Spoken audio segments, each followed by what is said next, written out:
এই হাতি, তোর সাহস তো মন্দ নয়। তুই জানিস না আমি বনের রাজা সিংহ? তুই কেন এই পথ দিয়ে আসলি? যা যা, অন্য পথ দিয়ে যা। এই পথ দিয়ে এখন আমি যাব। কেন কেন? আমি এই পথ দিয়ে যেতে পারবো না কেন? তুমি একটু ওই দিক দিয়ে ঘুরে গেলেই তো হলো। আজকাল দেখছি তোমরা আমাকে উপদেশ দিচ্ছ। তোমরা ভুলে যাচ্ছ আমি বনের রাজা। তাই আমি বলছি ওই দিক দিয়ে যাও। তুমি বনের রাজা হয়েছো, তাতে কি হয়েছে? দেখেছো আমার কত শক্তি, আমার কত বড় একটা শরীর। তোমাকে যদি একটা আছাড় মারি, তুমি আর বেঁচে ফিরতে পারবে না। তুমি ভালোভাবে কথা বলো হাতি। তোমার সুর কিন্তু আমি কামড়িয়ে ছিঁড়ে ফেলবো। তাহলে তুমি কিভাবে আছাড় দেবে? তুমিও আমাকে চেনো না। আমি হচ্ছি বনের রাজা সিংহ। তবে দেখ রে বেটা সিংহ, আমি তোর কি অবস্থাটাই না করি।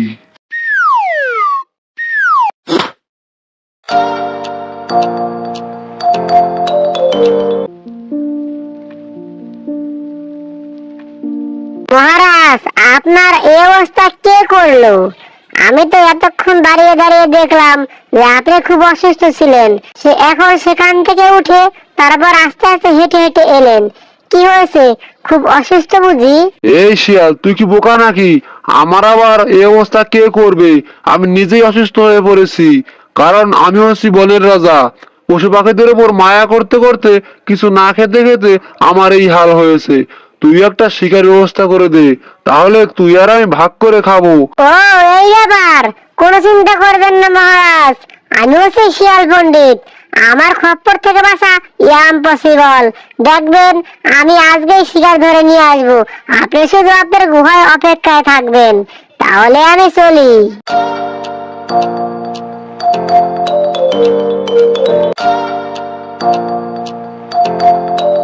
চিরে ছাগল, তুমি দেখছি আগের মতো নেই।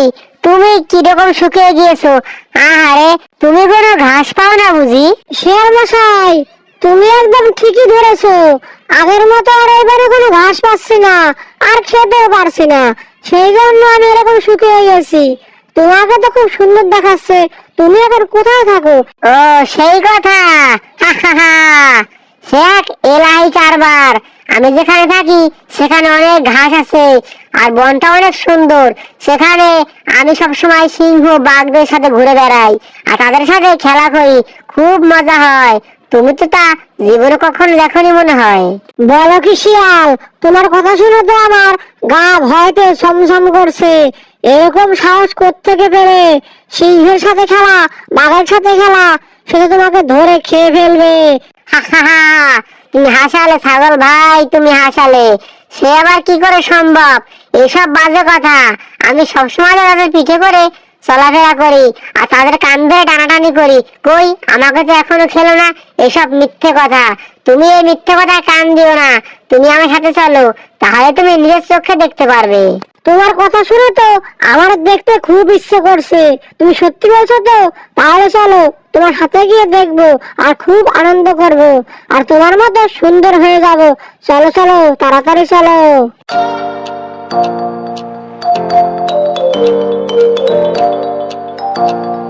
ওরে বাবা, শিয়াল মশাই, তুমি আমাকে কোথায় নিয়ে এলে?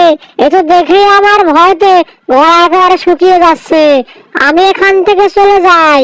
আরে বোকা ছাগল কোথাকার, দেখো আমি এক্ষুনি ওই সিংহের কাছে যাই। তারপরে তার কানে কানে কথা বলবো, তারপরে তার পিঠে উঠে লাফালাফি করবো। তারপরে তুমি এখানে এসো, কেমন? সিংহ মশাই, আমি অনেক কষ্ট করে একটা শিকার এনেছি। এখন আমি আপনার পিছে উঠে একটু লাফাবো। তারপর ওই ছাগল বেটা এখানে আসবে, তারপর তাকে আপনি ধরে খেয়ে ফেলবেন। আমি এখন আপনার পিঠে উঠে লাফাবো, আপনি কিছু মনে করবেন না। শিয়াল মশাই, তুমি তো একদম ঠিক কথাই বলেছো। তুমি ওখানে দাঁড়াও, আমি আসছি। আমিও সিংহের কানে কানে কথা বলবো, আর ওইভাবে লাফাবো।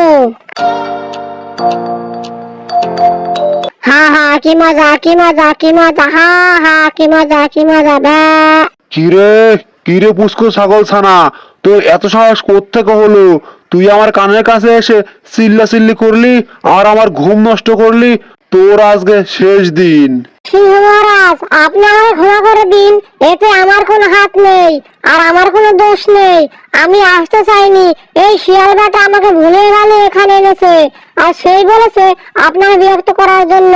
আমাকে ছেড়ে দিন মহারাজ। তুই বললি আর হয়ে গেল?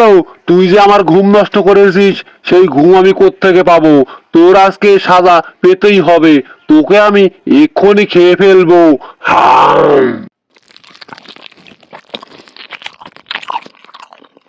আরে শিয়াল, এই ছাগলটা খেয়ে যে আমি কি স্বাদ পেলাম! সত্যি তোমার বুদ্ধির জুড়ি নেই।